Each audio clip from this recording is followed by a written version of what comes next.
But the NFL or the Ravens, both of them, have been in this trouble in the wake of the Ray Rice domestic controversy. It's not turning viewers away, which has a lot of people surprised. Yeah, consider this. On Thursday, CBS scored huge ratings for its broadcast of the Ravens-Steelers game. Viewers didn't jump 108% from last year's broadcast. Viewership just was up huge. It was the strongest Thursday night primetime performance for the network in nearly a decade. Ray Rice, of course, was not playing.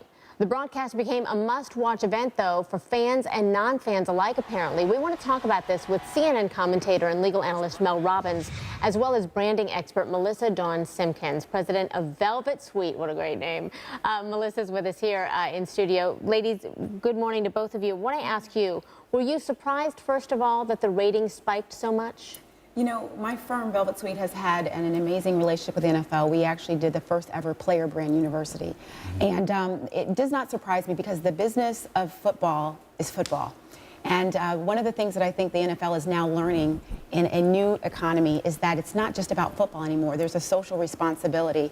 And even though the game is great, their greatest asset are their players. We should also say, I'm from Baltimore, the biggest rivalry the Ravens have, that biggest rivalry is the Pittsburgh Steelers. When they bring those towels into town, you're going to see the Baltimore fans flood in, even without the controversy. I want to come to you, Mel, because you've written this op-ed. It's on CNN.com this week, and you take the NFL to task for their handling of the Ray Rice situation, and you say the NFL should be punished for despicable handling of the situation, and Commissioner Goodell needs to go.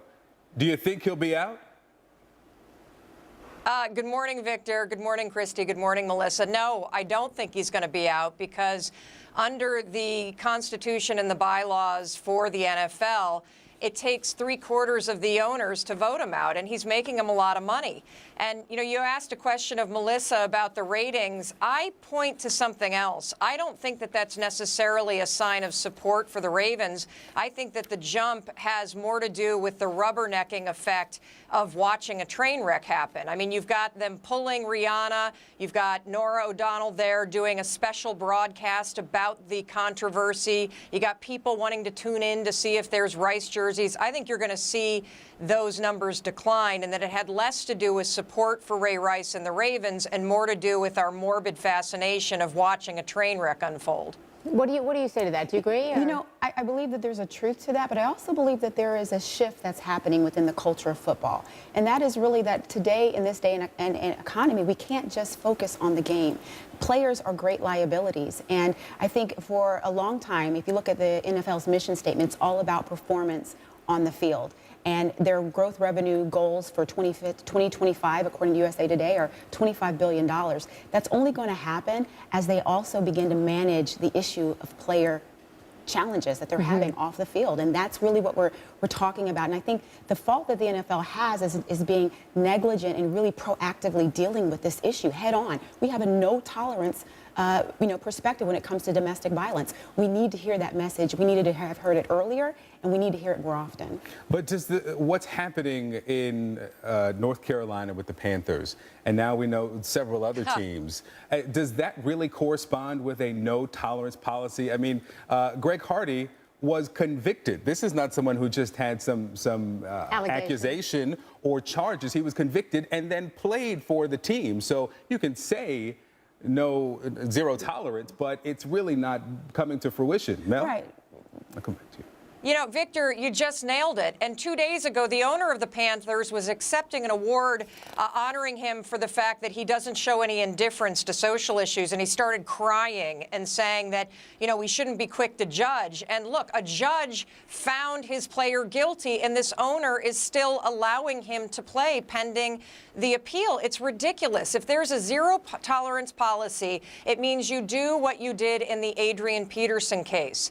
The NFL has done the right thing with him. He has been indicted on serious felony charges. He's admitted to hitting his kid and, is sorry for the injuries. And the NFL's done the right thing there. They've sidelined him. They can continue to pay him during an investigation. But one of the things I'd like to see happen, Victor and Christy, is the NFL needs to change its domestic violence policies to reflect zero tolerance. And what that would look like is at the point of arrest, you have a suspension, not of pay, but a suspension from the field pending an investigation. And why that's important is because the NFL is in the business of making money off a game where guys fight over a ball. They are not ever going to be in the business of finding the truth about their players and what they're doing in their private lives. The NFL wants to hear the story that Ray and Janae Rice are okay now and we can all just move on.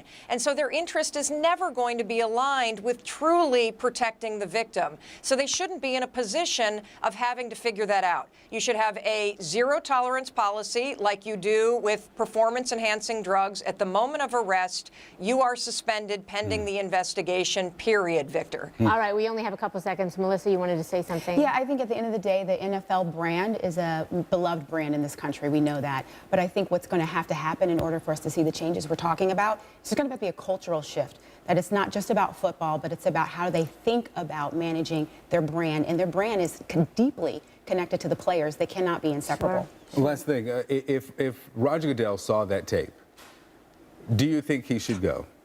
If he saw it, he lied. Then he should go. Okay. All right. All righty. Mel Robbins and Melissa Simkins, thank you ladies both so much for being with us. We really appreciate it.